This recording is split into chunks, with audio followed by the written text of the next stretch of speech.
I mean, the National Socialists and Fascists identified with the nation, the people. You lost your individuality and identified with the nation. The Communists, you identified with the masses. You lost your individuality just the same. You identified, but it was a different concept, though they overlapped a bit, of course, in fact, quite a lot. Well, the original thought was, of course, Karl Marx, but it goes back beyond that, I think. The French Revolution, at that time you get the idea of the terrorist state which can enforce the perfect society. And then Karl Marx said he discovered the science of society, how to predict the future, how everything will evolve if you do it my way. Well, if it's the only way, the scientific way, and you reject it, you're acting against reason, you're acting against knowledge. You have to be suppressed. And then, of course, we got it. Communism, these ideas appealed first to a section of the Russian intelligentsia, the Russian semi-educated class, because they had no notion of real politics. So they had the idea without any experience. And this sect took over this backward country in 1917. And from then on, you had a large country run by utopian idea people who had nothing in their minds except the idea, and dictated how biology should run, how history should be, and also spread their influence with money and other methods throughout the world. He came from near Kazan, almost on the border of Russian and Turkic and other territory in Russia. No, it's the other way around. He became a revolutionary before he became a Marxist.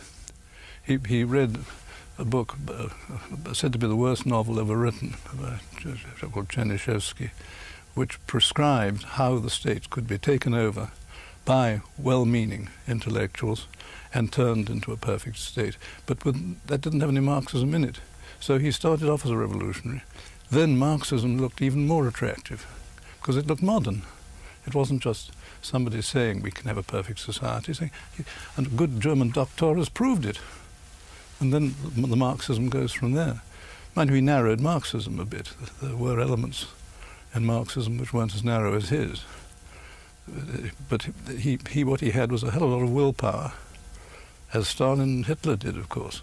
It's one of the things we neglect if we study history in courses. There are all sorts of theories of history, but very seldom they mention that one man, with a hell of a willpower and drive and ability in some respects, can produce this thrust. I've lived in America, but not until I was well over 30. I didn't come to America. My father was American, and my mother was English, and he was brought up. He was a Virginian, and his mother was from the north, and she moved to San Remo in Italy, and he was brought up in his young years, 10 years, speaking Italian and French, and then came back to America. Then came just before the First War broke out. They were in Switzerland. Came to England for the first time, met my mother. Then he joined the French army, the American ambulance, got the Croix de Guerre at Verdun, at the great battle of Verdun, the super battle of the war, and then remained very American, but settled in England and France. We lived. We always thought of ourselves as Americans. But when we were in France, of course, English and American boys associated together in what you might call, not gang in fights, with the locals. And our cry was Waterloo, and their cry against both English and Americans was English pig in England. 3 or 4 years. I went to university there later.